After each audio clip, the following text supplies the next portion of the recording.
ದೇವರ ನಾಮಕ್ಕೆ ಸ್ತೋತ್ರವಾಗಲಿ. ಈ ದಿನದ ನಮ್ಮ ವಾಕ್ಯ ಧ್ಯಾನಕ್ಕಾಗಿ ನೇಮಿಸಿಕೊಂಡ ಸತ್ಯವೇದ ಭಾಗವು ಕೀರ್ತನೆಗಳು 52:7. ನೋಡಿರಿ, ದೇವರನ್ನು ಆಶ್ರಯಿಸಿಕೊಳ್ಳದೆ ತನ್ನ ಅಧಿಕವಾದ ಐಶ್ವರ್ಯದಲ್ಲಿ ಭರವಸವಿಟ್ಟು ತನ್ನ ದುಷ್ಟತ್ವವೇ ತನಗೆ ಬಲವೆಂದು ನಂಬಿಕೊಂಡ ಮೂಢನು ಇವನೇ ಎಂದು ಹೇಳುವರು. ಈ ವಾಕ್ಯವು ಮಾನವನು ತನಗಿರುವ ಐಶ್ವರ್ಯದ ಮೇಲೆ ಇಟ್ಟಿರುವ ಭರವಸೆ ಮತ್ತು ದೇವರ ಮೇಲಿಡಬೇಕಾದ ಸಂಪೂರ್ಣ ನಂಬಿಕೆಗೆ ಇರುವ ವ್ಯತ್ಯಾಸವನ್ನು ತೋರಿಸುವುದಾಗಿದೆ.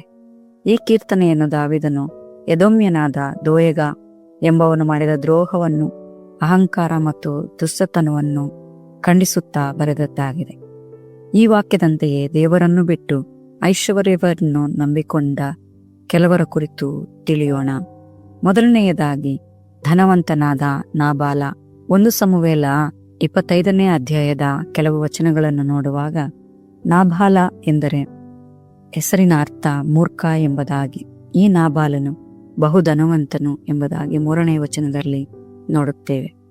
ದಾವೀದನು ತನ್ನ ಸೇವಕರ ಮೂಲಕ ನಿನ್ನ ದೃಷ್ಟಿಯಲ್ಲಿ ದಯೆ ದೊರಕಲಿ ಎಂದು ಹೇಳಿ ಕಳುಹಿಸಿದಾಗ, ದಾವೀದನಾರು, ಇಷಾಯನ ಮಗನಾರು, ಯಜಮಾನನನ್ನು ಬಿಟ್ಟು ಓಡಿ ಹೋದವನು ಎಂಬುದಾಗೆಲ್ಲ ಅವಮಾನದ ಮಾತುಗಳನ್ನು ಆಡಿದವನು.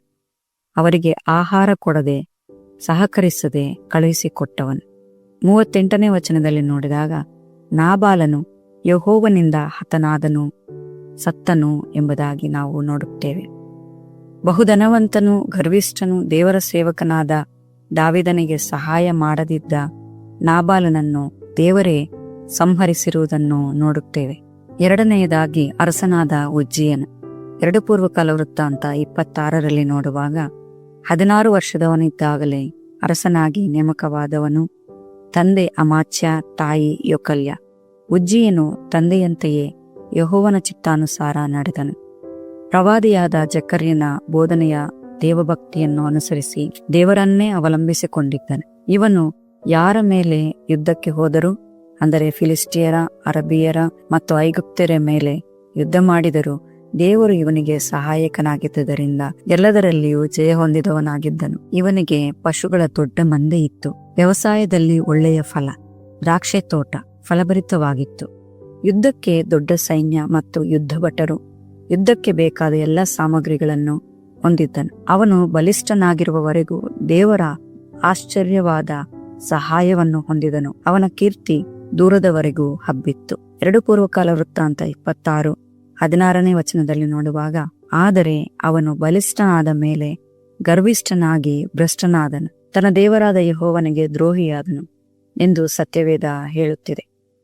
ಯಾಜಕರು ಮಾಡಬೇಕಾದ ಧೂಪ ಹಾಕುವ ಕೆಲಸವನ್ನು ಮಾಡಲು ಮುಂದಾದಾಗ ಅವನ ಹಣೆಯ ಮೇಲೆ ಕುಷ್ಠವು ಹುಟ್ಟಿತು ಎಂಬುದಾಗಿ ನೋಡುತ್ತೇವೆ. ಅಧಿಕಾರ, ಬಲದ ಮದ, ಅಹಂಕಾರದ ಹೃದಯವನ್ನು ಹೊಂದಿದವನಾದ ಇವನಿಗೆ ಧೂಪ ಹಾಕುವುದಲ್ಲ, ದೇವರ ಆಲಯಕ್ಕೆ ಬರುವುದಕ್ಕೂ ಯೋಗ್ಯತೆ ಇಲ್ಲದವನಾದ. ಆಗಿನ ಕಾಲದಲ್ಲಿ ಕುಷ್ಠ ಬಂದರೆ ಅವರು ಬಹಿಷ್ಕರಿಸಲ್ಪಟ್ಟವರಾಗಿ ಪ್ರತ್ಯೇಕವಾಗಿ ಜೀವಿಸಬೇಕಾಗಿತ್ತು. ಅಂತಹ ಸ್ಥಿತಿಗೆ ತಳ್ಳಲ್ಪಟ್ಟನು. ಮೂರನೆಯದಾಗಿ ಮೂರ್ಖನಾದ ಧನವಂತ. ಲೂಕ 12:16-21 ವಚನಗಳನ್ನು ನೋಡುವಾಗ, ಈ ಬುದ್ಧಿ ಇಲ್ಲದ ಧನವಂತನು ತನ್ನ ಭೂಮಿಯು ಒಳ್ಳೆ ಫಲ ಕೊಟ್ಟಿರುವುದನ್ನು ನೋಡಿ ತನ್ನ ಜೀವಾತ್ಮಕ್ಕೆ, ಜೀವವೇ, ಅನೇಕ ವರ್ಷಗಳಿಗೆ ಬೇಕಾದಷ್ಟು ಸರಕು ನಿನಗೆ ಬಿದ್ದಿದೆ, ವಿಶ್ರಮಿಸಿಕೋ, ಊಟ ಮಾಡು, ಕುಡಿ, ಸುಖಪಡು ಎಂದು ಹೇಳುವೆನು ಅಂದುಕೊಂಡನು. ಅವನನ್ನು ದೇವರು ಬುದ್ಧಿಹೀನ ಎಂದು ಕರೆಯುತ್ತಾನೆ. ಯಾಕೆಂದರೆ ಅವನು ಈ ಲೋಕದಲ್ಲಿನ ಸುಖಕ್ಕಾಗಿ ಏನು ಬೇಕೋ ಅದನ್ನು ಕೂಡಿಸಿಕೊಳ್ಳುವುದರಲ್ಲಿ ಸಂತೋಷವುಳ್ಳವನಾಗಿದ್ದನು. ಒಂದು ದಿನ ಈ ಲೋಕವನ್ನು ಬಿಟ್ಟು ಹೋಗಬೇಕಾದಾಗ ಅವನು ಸಂಪಾದನೆ ಮಾಡಿದ್ಯಾವುದು ಅವನೊಟ್ಟಿಗೆ ಬರುವುದಿಲ್ಲ ಎಂಬುದನ್ನು ಅವನು ಮರೆತನು. ಲೂಕ 12:21ರಲ್ಲಿ ಹೇಳುವಂತೆ ದೇವರ ವಿಷಯಗಳಲ್ಲಿ ಐಶ್ವರ್ಯವಂತನಾಗದೇ ಇದ್ದಾನೆ ಎಂಬುದಾಗಿ ನಾವು ನೋಡುತ್ತೇವೆ. ಪ್ರಿಯರೇ, ನಶಿಸಿ ಹೋಗುವ ಈ ಲೋಕದ ಐಶ್ವರ್ಯವನ್ನು ನೋಡಿ ಹೆಚ್ಚಳ ಪಡದೆ ದೇವರು ನಮ್ಮೊಟ್ಟಿಗಿದ್ದರೆ ಮಾತ್ರ ದಾವೀದನಂತೆ ನಾವು ಮೇಲಕ್ಕೆ ಬರಲು ಸಾಧ್ಯ. ಇಲ್ಲವಾದರೆ ನಾಬಾಲನಂತೆ, ಈ ಮೂರ್ಖ ಧನವಂತನಂತೆ ನಾವು ಸಹ ದೇವರ ಕೋಪಕ್ಕೆ ಗುರಿಯಾಗಿ ಮರಣವನ್ನು ಅನುಭವಿಸಬೇಕಾಗುತ್ತದೆ. ಈ ಕಾರ್ಯಕ್ರಮದ ಬಗ್ಗೆ ನಿಮ್ಮ ಅಭಿಪ್ರಾಯ, ಸಲಹೆಗಳು ಹಾಗೂ ಯಾವುದೇ ಪ್ರಾರ್ಥನಾ ಮನವಿಗಳಿದ್ದಲ್ಲಿ ನಮ್ಮ ದೂರವಾಣಿ ಸಂಖ್ಯೆಗೆ ನೀವು ಕರೆ ಮಾಡಬಹುದು. ನಮ್ಮ ದೂರವಾಣಿ ಸಂಖ್ಯೆ 9902606453. ನಿಮ್ಮ ಅಭಿಪ್ರಾಯಗಳನ್ನು ಇಮೇಲ್ ಮೂಲಕವೂ ನಮಗೆ ತಿಳಿಸಬಹುದು. ನಮ್ಮ ಇಮೇಲ್ ID info@fibaonline.org. ವಂದನೆಗಳು.